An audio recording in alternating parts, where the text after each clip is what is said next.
or indeed other languages. That model has brought us to some levels of proficiency, Judith, that was not previously documented in our field. There have been several mighty attempts, one in the 60s, one in the 90s, to sort of characterize the end proficiencies of students of language in the U.S. And unfortunately, there was little movement over that period with sort of intermediate high, advanced low being the typical outcome, even for the common languages. With the flagship came also an emphasis on better understanding of the necessary levels of intercultural competence that are required to meet the standards, whether happens to be the U.S. Department of Education's intercultural standards issued in the final days, months of the Obama administration, which characterized the ICC standard as proficiency in two languages, advanced socio-emotional leadership skills, ability to effectively collaborate, communicate. Notice that the stuff in red here reminds you of not just linguistic, but also behavioral, cultural, attitudinal levels of sophistication that were really for the first time in U.S. history were being spelled out as standards, as expected outcomes for Americans completing their BA levels of study. It was complementary and came up pretty much at the same time as the sort of attempts by the State Department and DoD to come up with similar sort of cultural and intercultural standards for learning and for government service. Sensitive to differences that exist between cultures, open to diverse and so forth. You can read this as well as I. And these are happily reflected in the World Readiness Standards for Languages 2015 and 20. Better, perhaps more elaborated versions in the OECD standards. You can see them as well in the the EU standards. And finally, it seems the U.S. is focused on the language culture conundrum and ready to look at culture and language as something that's indivisible and very important. Let's see if I can go on to the next one here. Our goal was to come up with a way of doing a better job of training our students for overseas study from an intercultural and cultural perspective. And that could have been done in a number of ways. We could have copied and derived expectations from the USAD standards. We could have looked at the ACTFL state language supervisors can-do statements. We could have looked at Eurasia or UN or several, but we decided in our case to try to take a fresh look at what constituted appropriate behavior for people, for bilinguals of the age and aspirations of those that we were sending abroad. And we decided to do a 360 survey that would combine both EDIC and EMIC perspectives. That is, not looking only to our alumni, program alumni, and say, tell us what bothered you about studying overseas the most, or also not just looking only at the hosts and say, what bothers you about the behavior of the Americans, but let's see if we can collect data in a responsible way from all participants in our program, from our internship supervisors to our homestay hosts, to our faculty members, to the alumni, to the sending faculty on this side. Let's see how we can kind of come to understand what level of knowledge is appropriate for people who are studying toward level 3, toward professional level proficiency in a flagship language. Now, we didn't have to invent the pyramid, to be sure. 3 customary evidentiary domains for intercultural communication have been outlined by people such as Byram and others. And so we knew we had to collect data in the area of attitudes, knowledge, skills, and behaviors. And I won't read to you what's right here, but we knew that the data we collected would then be coded carefully according to, for us, it was easy to code them either as attitudinal knowledge, skills, or behavior issues. And so we developed a questionnaire and a focus group script. and took our data collection team to the field. We spent a number of days in Kazakhstan, Almaty, meeting with all the contact people. Those, I guess we decided in order to avoid the halo effect and certain other problems, we would not talk to any host families or supervisors or faculty members who had only taught in the program 1 or 2 years. We wanted to work with people who had multiple years of exposure and experience and kind of get out of the possible impact of individual personalities, well, halo effects. And then we gathered our data, which was in the form of focus groups and anonymous online surveys from the people I've mentioned in Almaty, Kazakhstan, in Meknes, Morocco, and in Beijing and Nanjing and the People's Republic of China. That was still possible there in 2018. And while our data set is not large, we have about 180 responses, which is a pretty good response rate for the size of the program. We then coded the input we got, both from the focus groups and also from the data, and came up with two categories, areas of positive salience and areas of negative salience. And in presenting this to our American counterparts, Karen will remember this, we always like to start with the positive side first. Makes what comes later a little bit easier to take. And what was sort of universally observed, both by the Arabic, Chinese, and Russian host communities that we work with, is that capstone students are considered serious, polite, and motivated. And some of the faculty even said, they're models for our students. We wish ours were that motivated and stimulated. Positive change perceptions and stereotypes. Many said that until I met and worked with your students, we had a different view of American youth, and that was all wonderful. They were good ambassadors. We're happy to see that. Regarding the impact of Capstone on her teaching, one teacher noted she's more accepting now of cultural diversity because our groups are indeed diverse. She reads more broadly than she used to. These are just responses from teachers and others. Now, going to negative salience, those are listed on the right-hand side here, and I'm going to show you those data in a little different form. I wanted to show you first from the from the outsider point of view.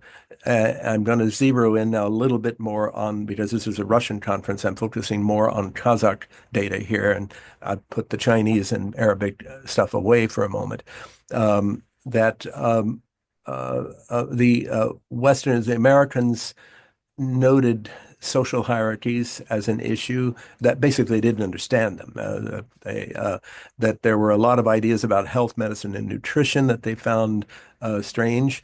They truly underestimated the significance of the families as a block of society in that part of the world.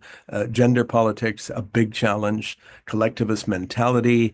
As one student put it, I knew all this stuff existed. I thought of them as this sort of as kind of something that was one off. And that is until I got here. And then I realized these issues are with you 24 hours a day. They never go away. Personal space and the use of space, proxemics, a less structured academic environment, which to our students at times, like a lot of post-Soviet experiences, seemed loose and not as rigorous as it should be. Different norms regarding free speech, particularly references to politics, something we understand better now in the US than we did back then. Ambiguities at the intersection of different ethnic identities within the same country, not only Russian and Kazakh values, but Tatar, Korean, and Uzbek, and so forth. Determinism. What do you know? Right. I may not be the author of my own fate after all, and the role of Islam, and trying to understand the role of Islam in what is a secular Muslim state post-Soviet. Let me go to the other side of it, and I'll be done here. For our hosts, teachers, mentors, supervisors, what they observed about the Americans was somewhat different, a little bit of overlap here. They noticed an opposite of any etiquette, I mean, the absence of any etiquette of sharing on the part of Americans. Americans are perfectly capable of walking into a room with other people, opening up a sandwich or a candy bar, and eating away and never occurring to the American to offer it to the people around. If you've grown up in an area that has known famine, you realize that's not what you do. Understanding of hospitality and the mechanics of reciprocity, cultural literacy in terms of Ramadan and Nowruz, March 8th, and so forth. All of these things needed to be better understood. Knowledge of recent history. Typically, the Americans arrive with a pretty good sense of 19th and 20th century history and very little sense of what's happened in the last 25 years, no matter where you go, whether it's Morocco, China, or Kazakhstan.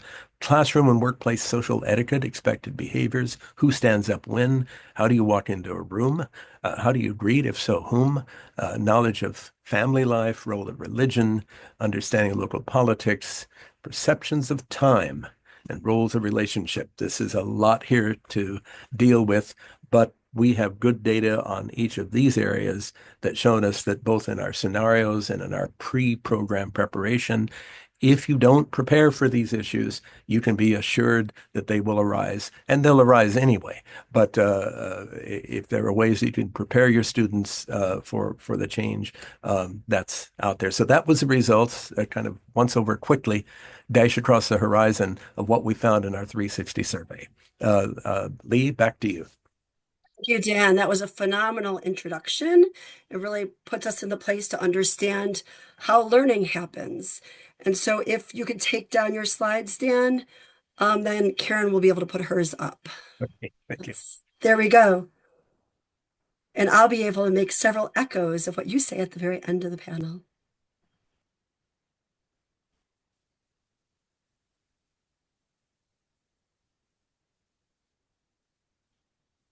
All right, Dan, thank you very, very much. Gulnara and I will be talking about these scenarios together. I'll give a little background and then turn things over to Gulnara for implementation. Oh, interesting. I'm having the same trouble as Dan mentioned with moving slides ahead. Okay, figured out a way to do it. So, there are currently 4 domestic Russian flagship programs. There were 8 at the time that we prepared these scenarios. So 8 domestic flagship programs are still sending students. So the 4 current ones are Indiana University, Portland State University, University of Georgia, and University of Wisconsin-Madison. At UW-Madison, the domestic coursework is done in advanced Russian. There's coursework and or tutoring in Kazakh. And as Gulnara mentioned, the 1 credit, or was mentioned in Gulnara's introduction, the 1 credit Intercultural Introduction to Kazakhstan course at UW-Madison. So the Flagship Culture Initiative is an empirically grounded, scenario-based curriculum development project in multiple languages. And Dan discussed the background to this, and so the languages included are Arabic, Portuguese, and Russian. Chinese was initially at a certain point in the grant developed separately, but Chinese modules were developed very, very robustly separately as well. And the idea is to integrate intercultural learning into domestic and overseas curricula and to articulate these as well. So for domestic preparation for study abroad, we have these online cultural scenarios with a short name, the Culture app. And overseas, there are roundtables conducted, which I will not address because we were involved directly only in the Culture app, the development of these online scenarios. So also at some point, I'll add that we had a Kultura style online cultural exchange for Russian and English speakers in Kazakhstan at Nazarbayev University and in the US. That was an early part of the project. So here are the core domestic partners. You can see them listed here. The PI for the project was Valeria Anishinkova at the University of Maryland Arabic Flagship Program. And this grant existed from 2017 to 2020. So our objectives were intercultural competence in the flagship context, as Dan so eloquently discussed, addressing our students' needs that Dan laid out so beautifully, bridging cultural preparation at home with in-culture experiences during study abroad, promoting learner independence and self-guidance through the use of these scenarios, and developing a method that would allow for a high degree of adaptability. So scenarios scenarios are conversation starters. They're meant to be talked about. They provide multiple ways of understanding and interpreting, addressing topics and issues of salience, again, that Dan discussed in his presentation. They allow for highly contextualized examples of interactions. They facilitate articulation between domestic and study abroad programs. They can be used anywhere. They allow for integration into different types of learning activities. It could be classroom, could be tutorial, could be small group discussion. And they're important for student positionality as observer and participant. So we've had classroom settings at UW-Madison in the Intercultural Introduction to Kazakhstan course. These scenarios are integrated there. In a small group discussion-based format and in an online workshop that Gulnara will talk about, because Gulnara is the leader of that workshop, which takes place pre-departure for ROF students. So these workshops take place in a small group discussion-based format. So what are the scenarios? So they are scenario topics based on the findings of the 360 survey that Dan described. There are 71 of them. The structure is modules, topics, and scenarios. So the modules are classroom interactions, homestay interactions, city things that could go on in town, city life, and internship and workplace. And those numbers are the numbers of scenarios in each of those modules. The topics in classroom include greetings, goodbyes, as Dan was talking about how you enter a classroom, for example, if you're late, what you do. Office hours, consultations, because of course they're different in the settings, hierarchies, instructor-student relations, classwork, and feedback in class, differences in the culture of providing feedback, eating and drinking in class, generally not a good thing to be doing outside most U.S. settings, and how do you explain extenuating circumstances and how are those handled? So this homestay involved food and meals, personal space, taking advice from elders, what the kitchen is territory, who can be in the kitchen, what you can do in the kitchen, apologies, making apologies, thanking appropriately, discussing or avoiding discussing sensitive topics. In the city, we talked about public transit, safety and etiquette, because that's a big issue for many Americans not used to working in public transportation. In public places, smaller things, but very important ones nevertheless. Line etiquette, cloakroom etiquette, not a small thing, restaurant bills and invitations, offering and accepting help from neighbors, and public monuments, how you express respect for signs, concrete signs of culture. And then in the workplace, greetings and introductions, workplace invitations and celebrations, workplace assignments, again, hierarchies at work, and once again, discussing or avoiding sensitive topics at work. So the structure is such that there are reflective questions in English at first, so priming activities. How would you handle this situation at home? How did this situation possible outcomes compare with what you're used to? What values might underlie the outcomes that we're seeing here? Discussion in Russian of values and practices underlying these scenarios, learning objectives, and then the scenarios themselves. So there's priming questions and post-scenario reflection questions in English, introductory cultural material at the topic and scenario levels in both languages.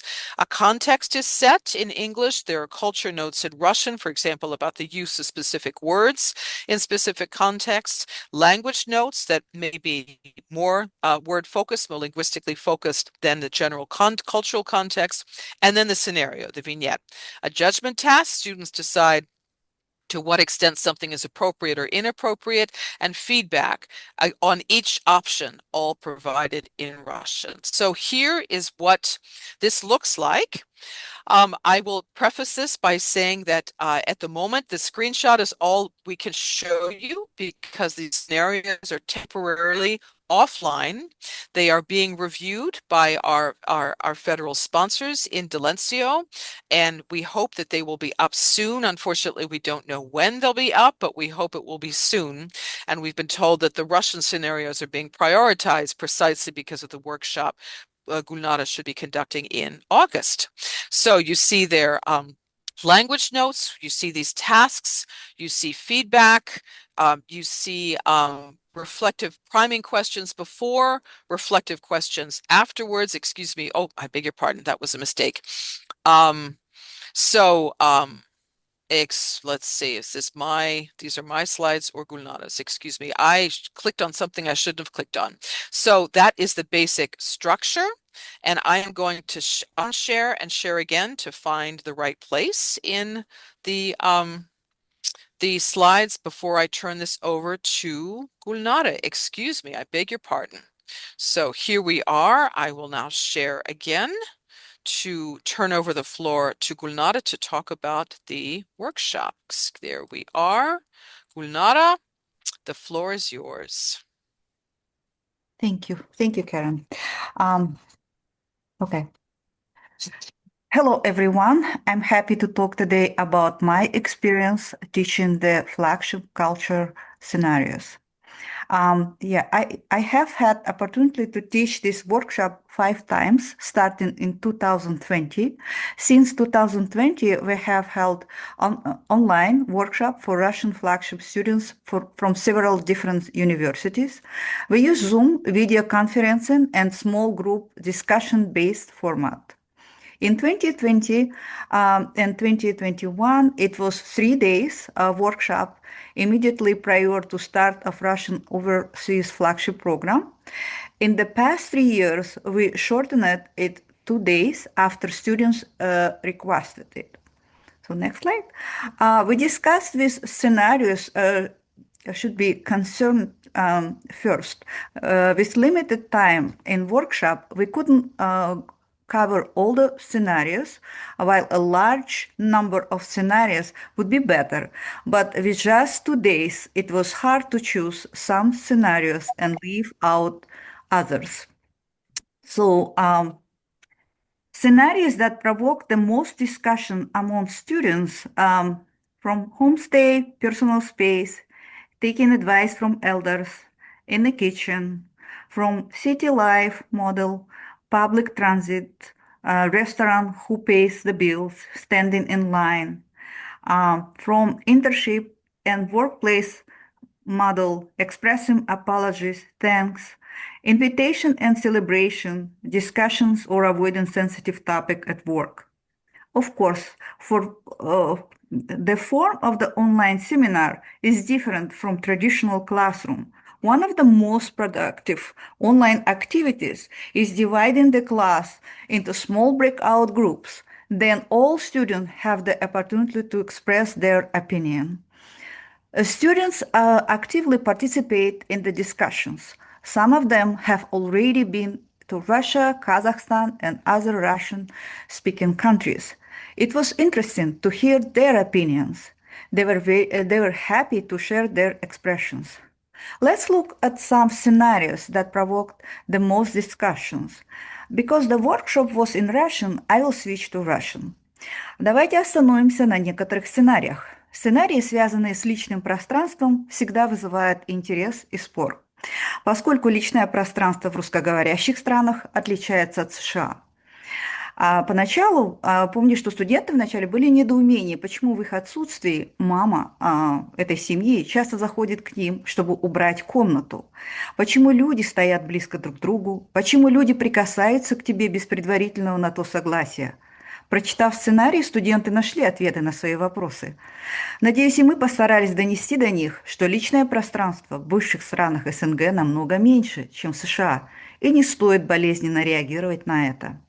Например, в сценарии «Комната», где мама убирает комнату студента, не спрашивая на то его разрешение, нужно найти компромисс, поговорить с ней о том, в каком состоянии она хотела бы видеть комнату, и постараться соответствовать ее ожиданиям. Обычно мы знаем, мамы просят регулярно наводить порядок, каждое утро заправлять кровать и не оставлять одежду на полу. В процессе дискуссии было полезно узнать мнение студентов, которые уже имели опыт проживания за рубежом, как я ранее сказала, в частности, в русскоязычных странах. Они с радостью делились своим опытом. Например, один студент рассказал, что члены его семьи не заходили к нему в комнату, если дверь его комнаты была закрыта. И наоборот, когда он не был занят, он приоткрывал дверь, показывая тем, что он готов к общению. При обсуждении сценариев из серии «Советы старших» мы заметили, что не всем студентам комфортно, когда чужие люди дают им советы. указывает, как поступать правильно, особенно когда касается внешнего вида, одежды, здоровья, диеты, личной жизни, привычек. А девочки, у которых был опыт проживания за рубежом, отмечали, что подобные замечания им делали часто. Им советовали худеть, поскорее выйти замуж, пересмотреть гардероб и так далее. Благодаря сценариям, объясняющим, как вести себя, когда взрослые дают советы, наши студенты смогли понять, что таким образом взрослые проявляют заботу о младших. И роль младших в этих случаях – выслушать, поблагодарить и принять к сведению. Должна отметить, что каждый год студенты задают разные вопросы, хотя некоторые вопросы повторяются. Я помню, один из участников семинара рассказывал, как другая группа студентов подарила подарок своему преподавателю в конце семестра. И его группа чувствовала себя неуютно, так как они этого не сделали. И этот студент спросил, какой подарок можно сделать учителю. Мы объяснили студентам, что цена подарка не важна, а главная цель – оказать внимание, честь своему учителю. Мы сказали, вы можете подарить открытку, подписанную всеми студентами, а также выразить свою благодарность словами. В прошлом году тоже были интересные вопросы. Например, один из студентов спросил, как следует одеваться дома при его хозяйке. Можно ли ходить только в брюках или шортах без футболки и майки?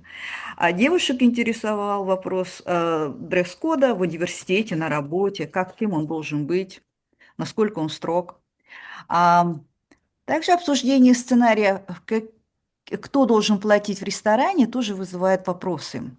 Были вопросы, например, в каких случаях нужно давать чаевые, и когда студенты должны предлагать платить, если они с родителями, то есть всевозможные. Тема еды всегда вызывает дискуссии, поскольку это разные культуры. Зачастую среди наших студентов бывают вегетарианцы, и им немного сложнее адаптироваться к местной кухне. У нас есть немало сценариев на тему еды, культуры еды. Учитывая гостеприимство казахстанцев, мы учим, как вежливо отказываться, если ты больше не хочешь есть. При этом не обидеть хозяев. Как вести себя на кухне? Следует ли предлагать свою помощь при приготовлении еды? Было интересно наблюдать, когда обсуждали сценарии, связанные с политическими вопросами. А большинство студентов, понимая нежелание собеседников говорить на такие щепетильные темы, решили не возобновлять беседу. А, Следующий сценарий, о котором я бы хотела поговорить, это сценарий поведения при дяде Федоре. Он всегда так вызывает неоднозначную реакцию. Для тех, кто не знаком с сценарием, я примерно перескажу кратко. Вас пригласили в гости. Среди гостей есть человек, которого все называют дядя Федя.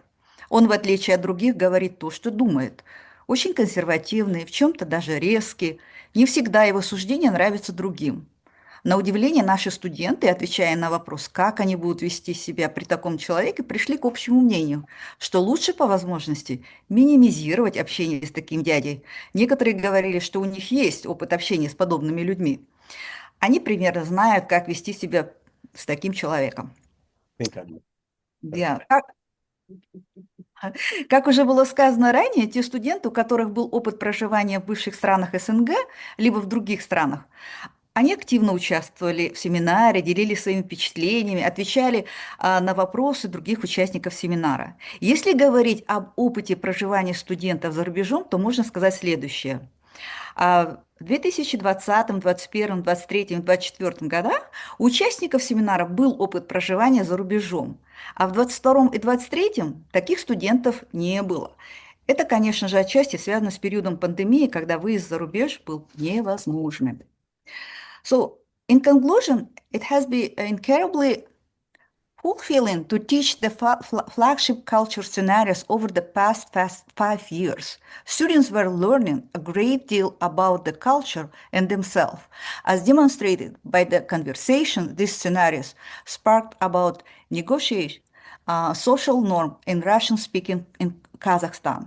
The biggest takeaway was how much the students understood that a lot of cultural misunderstandings are caused by different expectation rather than hateful intent.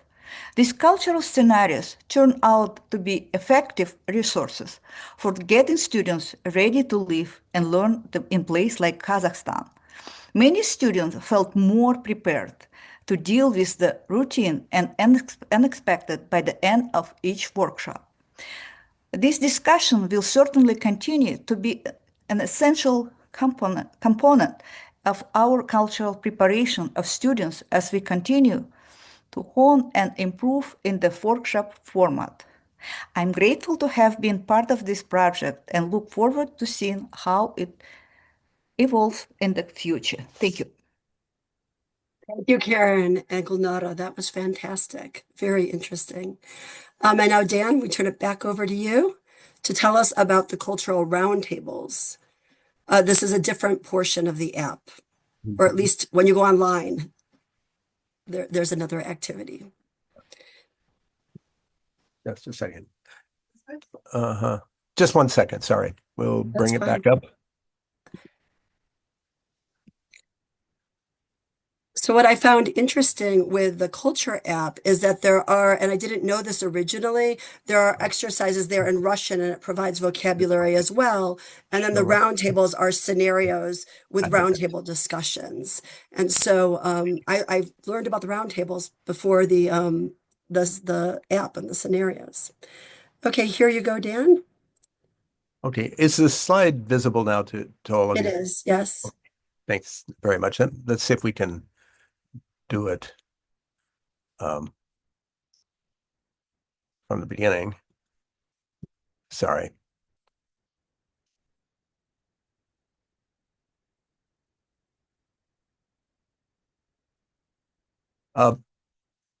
This will be brief because, first of all, Gulnara did a beautiful job of describing the actual scenarios, and we are fortunate to have Gulnara as a part of this project because of her deep understanding, both of the dominant culture that our students are coming from and the challenges of Central Asia and Kazakhstan in particular. All that said, it doesn't seem like however much we're putting into this is necessarily getting us all the way there yet. I think we all know this is a towering challenge that we're talking about here, and not something to be done with a quick fix. And my only wish would be that the flagship program would take those wonderful cultural scenarios that Gulnara and Karen designed with their teams and take this all the way back to first year Russian, because some of this is so basic and because it's not something you want to wait until we're headed out and packing our suitcase and ready to leave next week. And by the way, we'll do this too. But what I've heard from the students in evaluation is that they value these cultural scenarios very much because they at least have signaled the issues that are out there. That it might otherwise not have even been noticed. And now they're noticed. And now it's up to the student to remember the scenario and actually make themselves deal with it. And so that follow-on piece, which is based on in-country experience, says that once you're in country, your need for intercultural support does not go away. It gets very acute at this point. And that's where that's the background of the cultural roundtables, which were developed originally by Maria Lekic and implemented by Alex Gross, whom some of you know, as it was at that point the president director.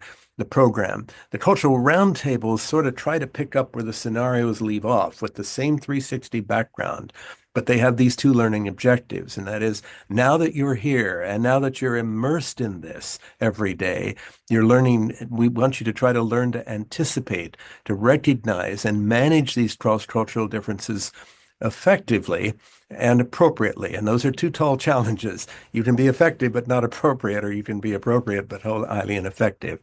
The business of sort of being able to see these coming is one of the things that we value most when reading a student language utilization report, their online journals, because they tell us sometimes with great pride. This time I saw this issue coming and I was able, I thought, at least to deal with it in a way that didn't attract undue attention, or I didn't get upset this time when so and so said this to me because I remember about this. We understand the students live when you're in an immersion environment with so much at stake. There's anxiety, there's uncertainty. There are many, many ups and downs here that are highly emotional for our students, no matter what they may tell you. And so the idea is to also provide a kind of a safe place where you can discuss cultural issues through perspective taking, role plays, case studies, and so forth, and critical analysis. And that's really what the roundtables are about.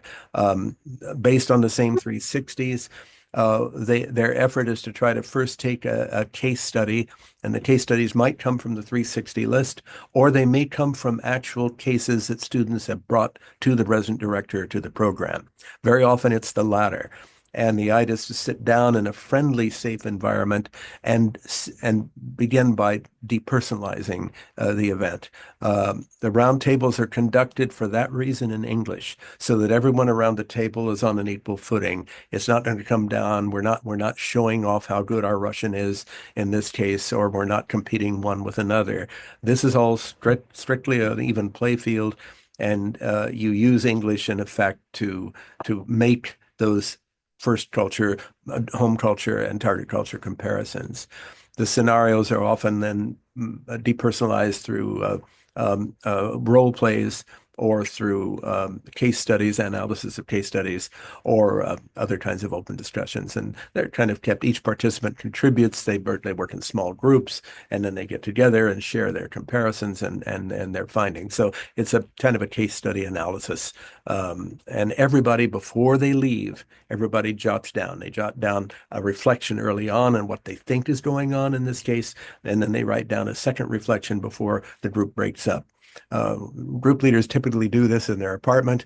They make sure to order pizza and something attractive to sort of make everybody feel at home and hospital and full of hospitality. I think I don't need to go on and on about this, but the um, uh, participant sort of bumps into these scenarios. The role plays tend to be very participant centered, as you can see here. Everything we talk about is attached somehow to the participant's life as we go on. The modules examine appropriate behavior. What should one have said that way? The students are asked to play both roles. Everybody plays the role both of the student as well as the host country representative. So you may be the student this time. In the next role play, you may be actually playing the role of the babushka or the visiting uncle from the provinces, or the storekeeper, or the person in the gym, or the barista who was not, you felt respectful in the way they answered you. Our students' encounters with the service sector are much, much more serious than you might think. Some of them are truly high stakes, like going to a haircut for the first time or visiting a beauty salon. A lot depends on getting it right. Signing up for a gym membership or going to visit the doctor for the first time. These are highly memorable events for our students, especially the first time you do it. And they will write in their journals afterwards with great pride when they've handled one of those visits reasonably well. Um,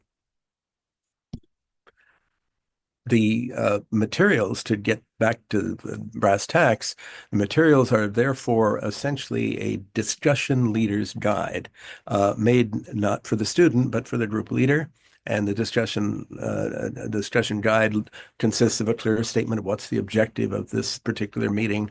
These are the source materials we're going to be using. Here are the kind of thought questions. Here are the handouts to give to the group. Here's approximately how much time to allow for it. And here's the wrap up that we want you to do. These sample discussion leader templates are available on the Tech Center site as soon as the Tech Center opens this up again. The federal donor did stress to us that while they're not available right now, they have not been like forcibly removed. I think Karen said that as well. They're just currently not accessible on that site. And as soon as they get the the imprimatur of the new regime, they'll be back again with whatever corrections those they may ask us to make, I suppose. The sample sort of intercultural, what I like to talk about here and think about is that many of the examples that come up in the roundtable are really taken right from the transformative learning playbook. It's invariably a disorienting dilemma that shakes a student. And it may look to the people in this group like that shouldn't have shaken a student, but if it does, it does. And it may because it's brought some kind of cognitive dissonance that really troubles them because it doesn't align with their understanding of either how this culture works or how things in general should work. That may have a strong emotional component. Keeping in mind our students are dealing at once with cognitive issues and they're dealing with emotional issues, and you need to address them both. And that's sort of what the Cultural Roundtable attempts to do. We encourage the students to reflect on the premise. What is it that's upsetting us so much about this particular thing? What is it in this behavior that is troublesome? Thinking again about critical reflection, you reflect on what else it might be, what else it might signify.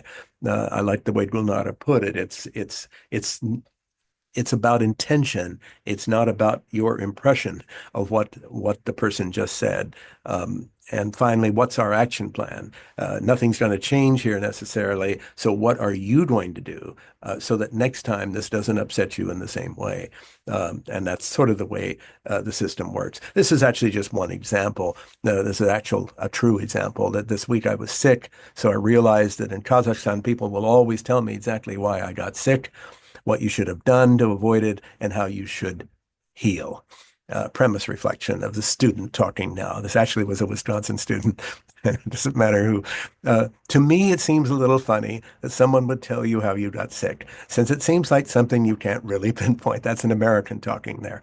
The critical reflection. I realize that everybody really cares about each other's health here, and I'm happy to know that. I came out of this experience with a respect for how people care for one another. Next time, and then there's your action plan for going ahead, right? I'm going to, I'll view this differently, and I understand that it's an expression of concern and of kind of responsibility for my health because I'm a guest here, right? It needn't be worse. So we've got lots of these scenarios like this. You can see them in the thing.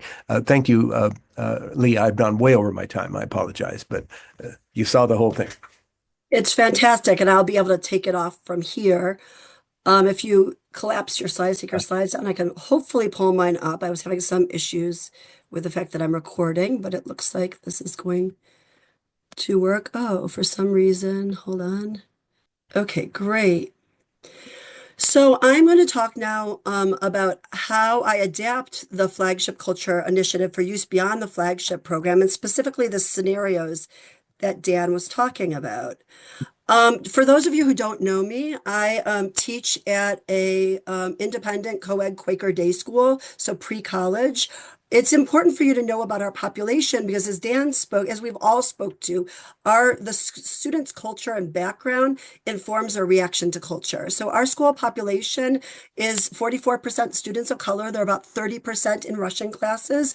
And this also includes students of diverse gender and sexual identities. We have a very progressive student culture, and that is informed by our mission statement. If you were to read our mission statement or our statement of respect, you would see that. And we have a K-16 proficiency-based Russian program.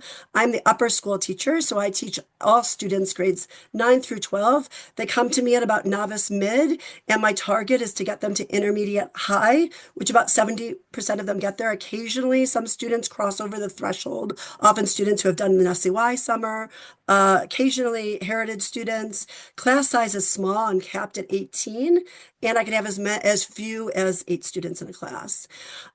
In our program for all of our modern languages, we have a capstone study homestay immersion program.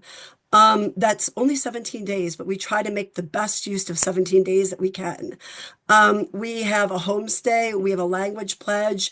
On the Russian one, there are language classes in the morning. Many of these are experiential or they're tied to the cultural activities that students will do in the afternoon or in preparation for excursions that will be in Russian or language partner meetings. So the goal is to try to get them really engaged, get the language to prepare for something they're doing later. And most of our students opt to participate in this because these happen every other year. Students can either be juniors or seniors. I try to get everyone to intermediate mid before they go. I'll have a few stragglers at intermediate low. I'll have some students already at intermediate high. So there's a variety. Because we have this capstone program, I for many years tried to integrate this into my curriculum, obviously, and to prepare for successful immersion. And this is what I see kind of as the basic elements of successful immersion. And I think I've done a good job, and I've worked really hard to have this language and cultural preparation in my classes, functional language use in relative context, kind of anticipating what they're going to need when they go at the end, task-based instruction, and including sociopragmatics, as Dan spoke to, from day one. And to tie this to engagement structures that require them to engage at the level that's appropriate for them and to coach them as they do that because they don't always know what is an appropriate goal and what's not an appropriate goal. I've done a lot of work with mindset development, particularly dispositions for learning in an immersion context and setting realistic expectations, more connected to language than to culture. And recently I've been focusing a lot more, and I've seen a lot more of a need to focus on mindset development with regard to habits of mind and intercultural competency skills. And so that's what I'm going to focus on here. Basically, the mindset development, as you said, as well as the behavioral, but starting with a mindset, is really how they bridge the cultural divide. And while this is informed by many different theorists on intercultural competency training, very much as Dan said, where the flagship program started with the students and the obstacles that were being seen in those groups, I have believed the same thing, that I needed to reflect on current family and student culture at my school and what challenges does that the family and the school cultural framework pose for our cultural immersion. We have a very student-centered learning. That's phenomenal. My students are super curious. They're super engaged in their learning. They really take, the handlebars, and they also expect me to allow them to do that. They also, along with that, in all schools, there's a culture of accommodations, this idea that we're supposed to remove barriers to their learning and try to make things as effective as possible. And if it's not an effective learning approach, they will definitely tell me, and we will work together. Of course, as we know, this doesn't really translate often to the foreign setting. And it's been really significantly more difficult in the last 5 years, I would say, if not a little bit longer, because of my students' social justice commitments. Which are very, very important. But in the framework that they've learned them and in a highly polarized world, it's pulled them away from being able to be cognitively, effectively, and behaviorally flexible, which is the goal of intercultural competency training. They're raised to take a stand, to be an ally, to note the impact rather than the intent of something. And so this all leads to a lot of moral certitude and behavioral demands, really, when their peer group that pulls them further away from the habits of minds and dispositions for learning that undergird intercultural competency, such as open-mindedness, flexibility, tolerance for ambiguity, a proclivity for inquiry, a desire to actively listen and understand different perspectives, and an ability to suspend judgment. So this is what I've really been focusing on. I believe that you need to build intercultural competency training around the concepts that are the greatest cultural divide with a host country and your culture, and establish the habits of mind and skills that are most lacking.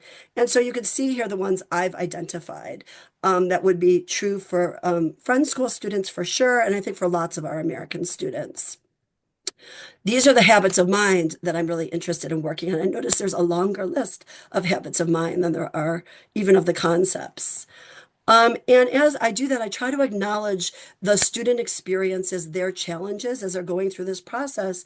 As Gulnara was saying, there's a lot of discussion and conversation, and it's through the richness of that discussion and conversation and their questions, often that the greatest growth comes, I try to make sure I'm inspiring curiosity and not fear along the way, building a growth mindset, providing room for reflection, and offering support. One of the things that I do first is ask the students to self-reflect. And I ask them to look at these two categories and let's talk about whether they consider themselves more aligned with cultural activism or cultural integration.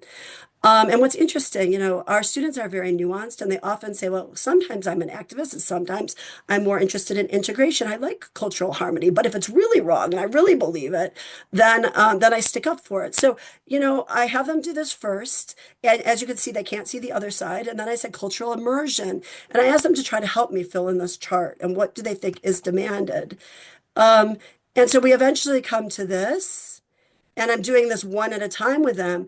And then I ask them to look at it and say, and we say, obviously, this is our goal because we're there to learn about culture. We're also there for only 17 days. And they understand that. And so the further you are from this, the harder it will be for you to get immersed. And this is an easier way to help both set their expectations for what we're going to do there, also learn where their challenges might be, and to do it in a way that's not, you're bad for being this way, because they clearly aren't if they're an activist, but that an activist mindset isn't particularly helpful when abroad.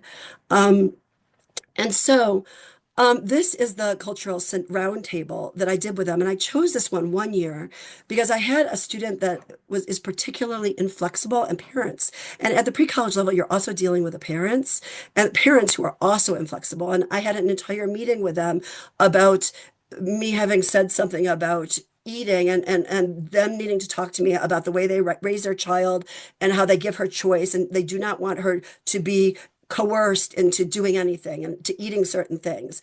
And I needed to tell them that we can say that she has an illness and she can't eat these things, and so the things when she says she can't eat it, she really can't eat it. They can understand illness, but they aren't going to understand that. And then in this meeting, it was like, well, we don't want them to not like us. I said I can't control their feelings, so I wanted a gentler approach as well. And so for our orientation meeting, we did that scenario with the students and the parents.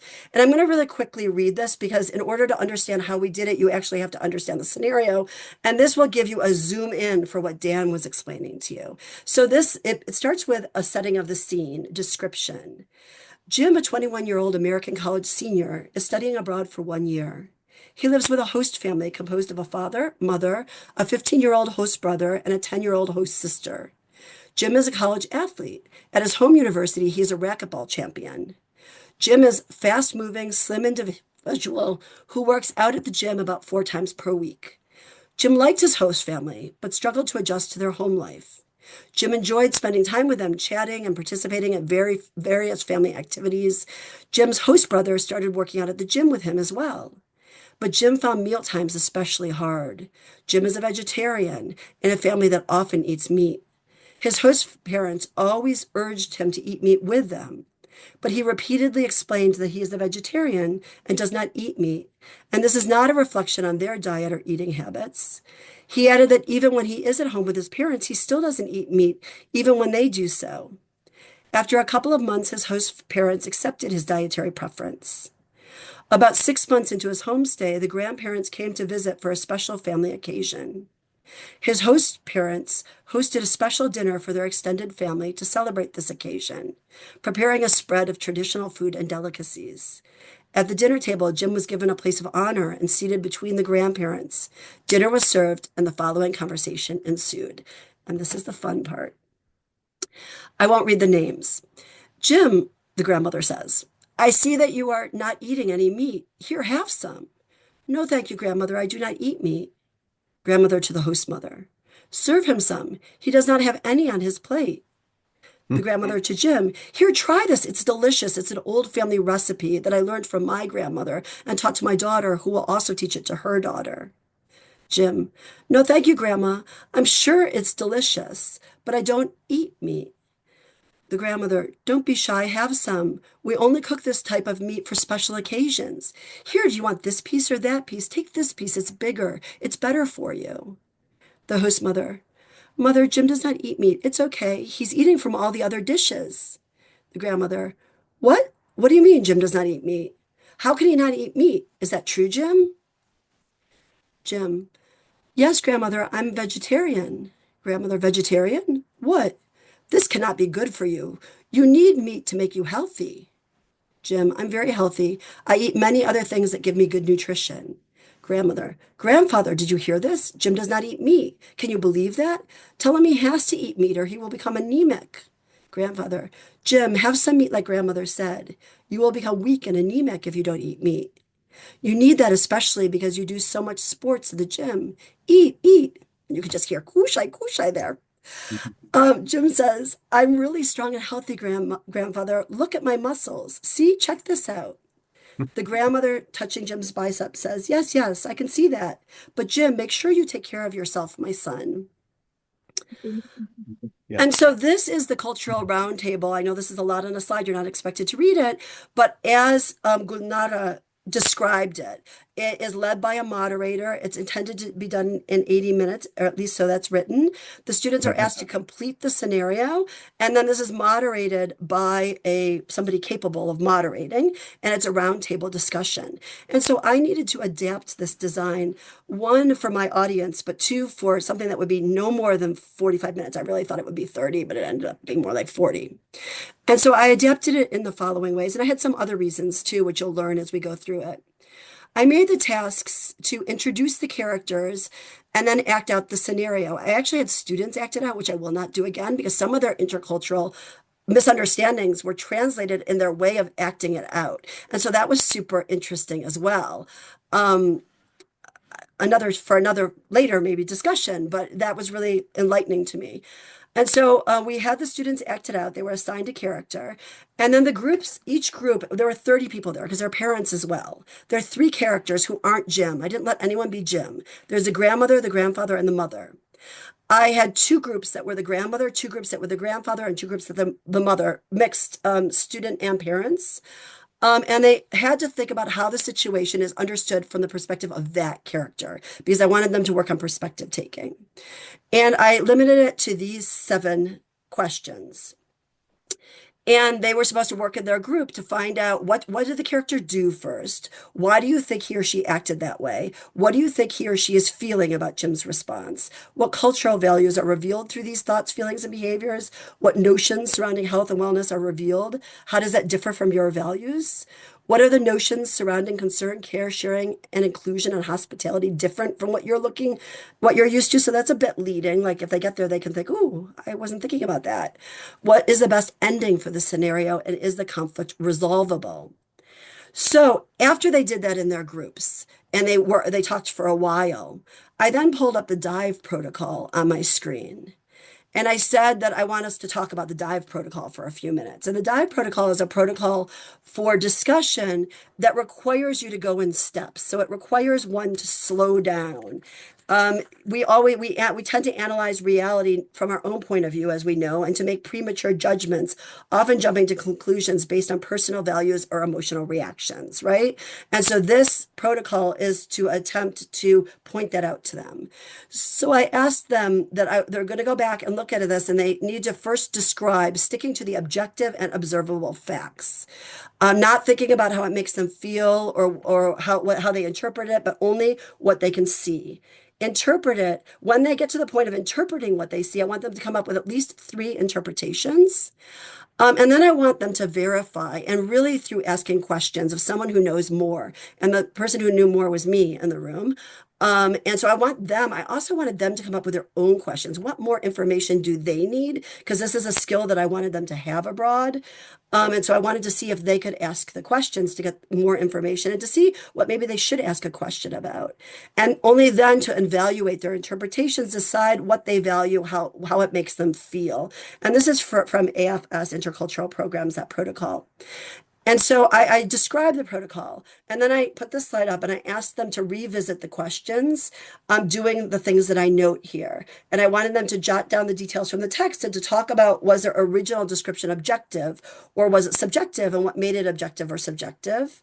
And then to also reflect on how did providing multiple reasons impact their reaction to the scenario, but also to verify, to ask me questions now about number two or all the interpretation ones below. I wanted them to actually use me to think of the questions they should ask. What more information do they need? Um, and so after we did that, we came together and each group, and again, I have two groups on each character. So we rolled a die for who would get to speak, and each group presented the perspective of that character. The second group filled in if they had anything to say. And we talked about that for a while, and then I corrected if there was any need, but I was walking around, so a lot of the correction happened, and they talked about that, like what they learned from me. And then we talked about, is this conflict resolvable? Because it's not actually really resolvable. And I really wanted them to have an irresolvable conflict because our students want everything resolved. And I wanted to see that there really isn't. And so then we talked about what would be the best ending for the scenario. How do you deal with an irresolvable situation? And this was a win. That most inflexible student said, I think I would ask them to tell me about some other traditional dishes that are their favorite family recipes and when they're used in culture to take the attention off of me and to also show respect for their culture and that I'm interested in learning about traditional food. And I was just like, wow, this is exactly how this is supposed to work. And so then we talked about what they learned from this scenario. After we did that, I put this up and I said these were actually the objectives of the scenario as written in the materials. Did we get all these? And then I asked what they learned from the dive protocol. And I said these were the skills and habits of mind that I'm hoping to foster and that we will be working on while we're abroad. And so I was really setting expectations for both students and parents. And then I did ask them how they were feeling because, we need to know how they're feeling. That's when things reel out of control when we don't know how they're feeling. And so reflecting on the impact of this, on Monday, I sent a Google Form survey to the students last year, some of whom are college freshmen, some of whom are in 12th grade. There are only 10 of them. And I said, please respond. And I was very careful not to give them too much information. I said, I'm doing some research and I want your honest response to 4 questions. It won't take more than 5 or 10 minutes. That's all I wrote. And these were my questions. I asked them to reread the scenario and fill out the Google form. Did doing this activity, reading the scenario, and I reminded them, seeing the dialogue acted out, discussing the reflection questions in group, and then debriefing, have any impact on your thinking in advance of our immersion program? 7 said yes, 3 said no. And I don't have time to go through this, but through these, you could see, just as Dan showed, that they were able to navigate being respectful and honoring their wishes. They talked about mindset, even with nuance, American hospitality, and how flexibility is such an integral part of that, but it's done differently in different cultures, not necessarily bad. How culture, their own cultural norms affect culture shock, and how they can be prepared to rethink how we act and why we do certain things. These are high school seniors and college freshmen. How cultural differences can cause confusion and debate, how to be respectful. It made her a bit nervous, but she did understand, and she says later how this reasoning behind why my host parents find it so hard to accept different dietary restrictions, she says later was helpful knowing that and to understand where people get their beliefs from. I then asked them did you ever return to thinking about anything learned in this scenario while you were in Kazakhstan? And I specifically said anything because I was hoping to see if they would take this beyond food. And they didn't, one person did, they didn't so much. And actually this should be 40% because the one person who said no said this situation didn't happen to him, but the core principles he thought about. So again, I was trying to get to core principles. And these here again, you see, we learned behavior. This person learned like Jim, she needed to repeat over and over and over again that she didn't want more pizza, that she just couldn't eat it. And I had given them that language. She understood about the food restrictions. They had more flexibility and adaptability. One was careful to go more with the flow. And the other 2 comments just said it helped, but they didn't say how. So that was really great. They definitely did show all of the elements of intercultural competency training just with that one scenario. Then I wanted to know, what is a baseline for students? And so I decided to do this activity with students who haven't gone abroad, my freshmen, sophomores, and juniors who haven't done this yet. They haven't gone abroad. They haven't had these scenarios. And I just read the scenario to them without doing any activities. And then I had them I said, take a minute, reflect on the scenario, and then think of the 3 words that kind of stick with you. And write those 3 words down because we all know that word associations can uncover cognition, emotional reactions, personal values, cultural understandings and misunderstandings, and when they're patterns, social constructs, right? And so, what I was hoping it would show also was the negative gut reactions that they experience when experiencing something really different, and that would then lead me to introduce the dive approach. What's really interesting is just look at ninth grade here. The description is in blue, the interpretation is in yellow, the evaluation is in red. So this is definitely true of my ninth graders. This is a very small class, but annoying, unfair, trust issues, pushy and weird. The why is at least good. At least this person's encouraged to ask why, would seek verification and maybe shift. This one didn't put themselves in that situation. They recognized it as confusion. They thought it was interesting and funny. Um, but when you look over at the sophomores and the juniors, they actually have remarkably little negative reaction. There's some, but very little. Opportunity, it's resolvable, well handled, kind and understanding, resilience, noticing discomfort. This person actually said disrespectful of Jim because I asked students about this. And I asked students about these responses. The interpretation also is quite balanced. And so when I said this to students and I said, I was hoping to show you this, they said, well, it's because we've done, like, although we haven't done other scenarios, this group has done 2 other intercultural competency activities. One just 2 months ago because I wanted us to do it, and it was with a cultural iceberg before they signed up to, like, right now they're submitting applications. And so they said that they thought about that when I gave them this, that they thought about the lessons learned there. So again, what are the conclusions? The conclusions is it's working. Students find it fascinating. Even though things uncomfortable, they're so curious about. They're much more confident and curious, even when they are uncomfortable. And we're going to explore more concepts.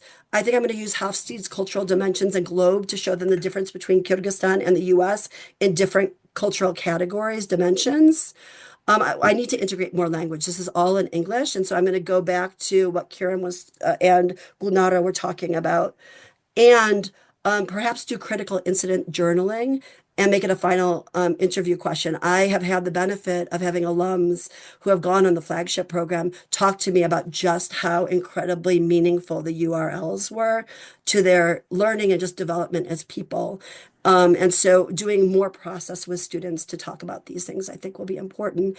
Here are my references, not all of which I spoke to, but all of which influenced my thinking. And so they're just here for you if you're interested. So I hope I'm not too far over time. I wasn't really looking. It looks like we have 15 minutes left for discussion. Um, I open the floor for anyone who has any questions. I guess I have a question of the flagship people. I feel like it doesn't take long, at least for my students, to get the mind shift. And it does entirely change. They want to be good guests. And when you show them, and they're really interested in thinking about culture and being analytical. And so when you even set the frame, then they start to ask the right questions. I was, there wasn't in my thing enough language. Are you finding that in the other scenarios, there's enough language because they kept being like, well, how do I say this? Or this happened and I felt like I should say that, but I don't know. And I feel like as much as you guys said, this needs to be integrated into our textbooks. Because this is intermediate level language. And they don't, I have to tell them, like they ask me and I tell them, and they're perfectly capable of learning it and remembering it. They just don't necessarily know it. Yeah. Yeah, I think that was definitely one of the things we thought about a lot in writing the scenarios. We wanted to provide as much language that we thought they would need as possible. One thing that struck me in teaching at intermediate levels, and in my own experiences in Russia was, for example, not having adequate language to express condolences. Because when we're Mhm. teaching, we don't really want to focus on death, but it happens at home. It happens certainly in study abroad, and those are the kinds of things that we have to be sure to give students because that's a moment where you need to be able to say the right thing at the right time and Mhm. not not say the wrong thing. So that was certainly absolutely at the base of what we were thinking about in the culture notes and the language notes, to try to give students adequate language to refuse politely, to try to say that exactly the kinds of things you were talking about, Lee, in that scenario. Thank you. I am full. I just absolutely cannot anymore. Mhm. To try to or to say, explain that you have an allergy, that there might be health reasons why you can't eat or drink, or knowing that, as you say, Lee, that some things are not really resolvable, but at least if there's enough language to convey your point of view, hopefully that will be it at least gets you toward enough that will be bring students closer. As far as textbooks, yeah, absolutely. More and more material does need to be included about exchange, about cultural exchange, and I'm delighted that Diverse Russian is out so that students have more, at least, knowledge of different places where Russian is spoken. Gulnara, anything you want to respond with regard to students during the workshop feeling like they don't have adequate language? Um, yeah, I'm grateful that we have those, all those, how to say, готовые фразы. Hmm. So the students can use them very well, and they do use them. And it's like a готовая шпаргалка for them. They Yeah. can they Mhm. can use anytime, and yeah, Hmm. Hmm. sure. Dan. Um, I first of all wanted to thank Lee for a really interesting presentation. Yeah. Yeah. Lots of detail and a huge amount of work that's gone into this. I know this is a Yeah. project that's been on for multiple years. I Hmm. think, Lee, you make a really good case that the basics of the flagship cultural orientation pieces, both the scenarios and the roundtable, in the right hands, can be adapted and used effectively with a younger cohort of students, with an adolescent group of students. And I had not thought that was necessarily the case until now. So I think you have changed some minds here today in terms of understanding not only how important we all understood this was important, but that is actually it is applicable in the right hands. So thank you for that, and I hope you'll stay with this and continue to work on it. As your post reflections from alumni are very good. I know they can be very unsparing sometimes, but that kind of distant reflection on it is, subject to memory and things, of course, and it's all subject to, normal sort of self-reporting limitations. So there may be some other mechanisms for evaluation in terms of which pieces were most effective and most durable. But to thank you for that, that was number one. The other comment I wanted to make just has to do with the complex interaction of language proficiency and intercultural development. Because, if you know little enough language, you will miss virtually all the cultural linguistic signals that are flying around you and bulldoze your way through all sorts of cultural situations and never realize that your behavior was boorish. But not that any of our students would ever do that, right? But what comes with more language is obviously greater cultural sensitivity, but also greater receptivity. That certain things that you didn't notice before, you now will, and not everything you notice and not everything you hear is going to align necessarily with your own cultural expectations as an American, as a Westerner. So it is a two-edged sword. As the language gets higher, so also does your reception and sensors of things that maybe don't quite compete with what you expected. Overall, the good news has been, looking at the flagship program over 10 years, is that for every jump on the proficiency scale, let's say from advanced mid to advanced high to superior plus, that is worth an incremental jump in one's IDI, intercultural development index score. So we've been able to plot that pretty solidly as a dependable equation over time. So language is an enormously powerful intercultural development affordance. And so encouraging your students to learn the language and understand the link between success in intercultural understanding and mindset development and knowledge of the language go hand in hand.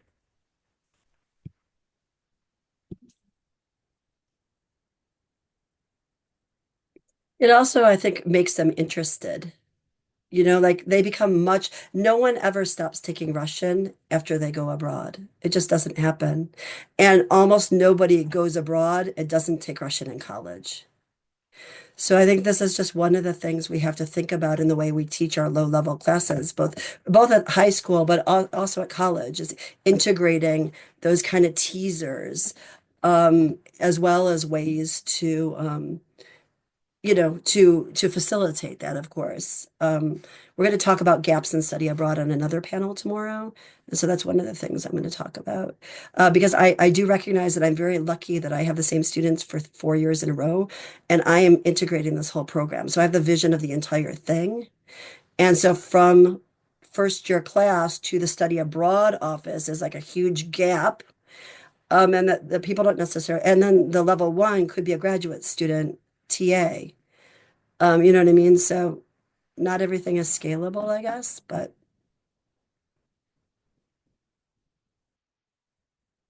are there members of the audience?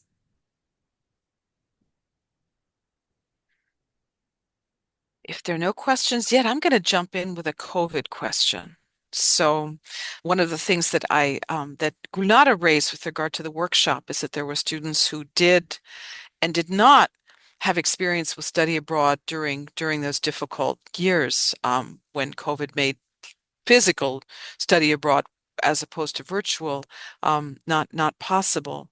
But I'm curious for your students, Lee, for example, and I'm seeing we've all seen changes in our own students on home campuses with regard to receptivity to social cues, ability to be interacting with others, comfort in interacting with others, comfort with space.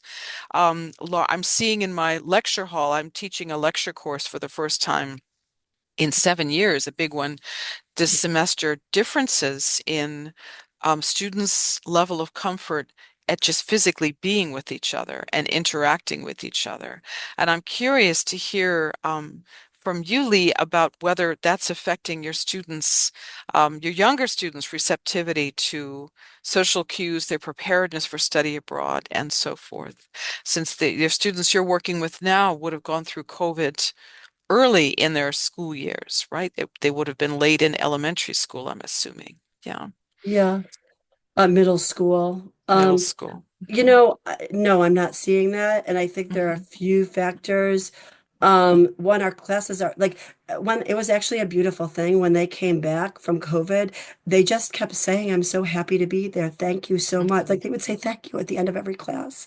They would just like love being in class, and they didn't want to have anything to do with technology. Because I remember you writing me about Siege, and I'm like, I can't talk about technology. They don't want me the minute I open, like we don't use technology anymore.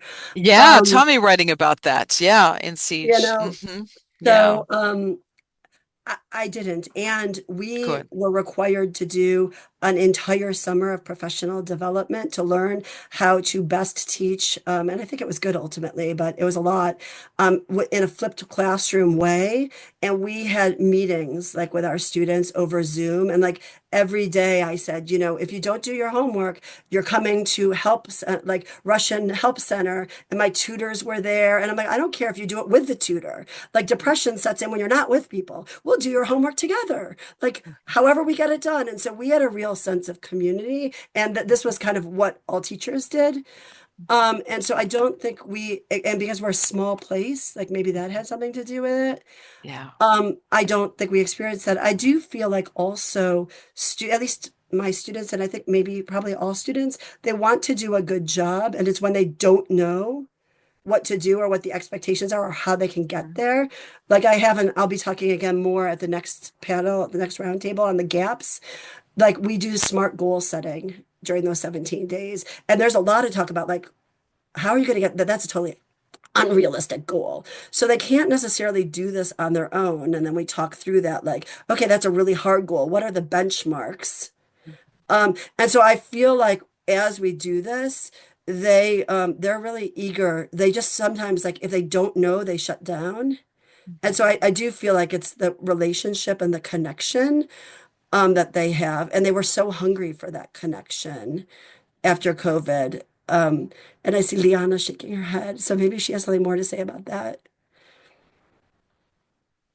Yeah, thank you. First of all, thank you so much for this great presentation. I don't have any questions. I think I'm still processing all of this information. I think you're doing a great job. And the reason I was nodding is because I'm doing my PhD now at Penn State, and I was a student during COVID, and I remember those times when we all returned back to class, and it was, as a breath of fresh air, and you certainly didn't want to do any online activities. You really wanted to be present in the moment with people face to face, and this is really important.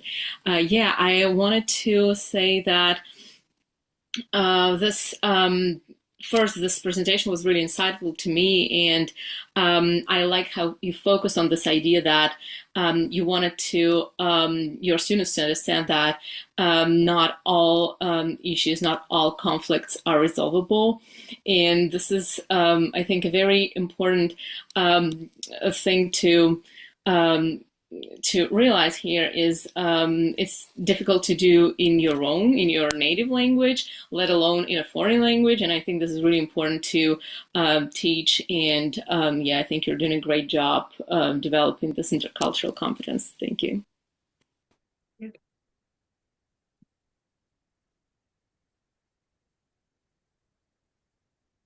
I actually think the earlier we do it too, I think they can do it earlier, and it's about developing the thinking routines, which is why I structured it the way I did, because if they got nothing from it, I wanted them to ask questions, pause and ask questions. And so these were just keywords, like a mantra that I would say, like when we were over there, pause, ask questions, pauza i prosi, pauza i prosi. So they heard that. And that's also probably why the alum remember it, because that and muy большой хороший коллектив is the other one.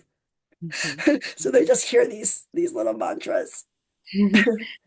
Yeah, wonderful.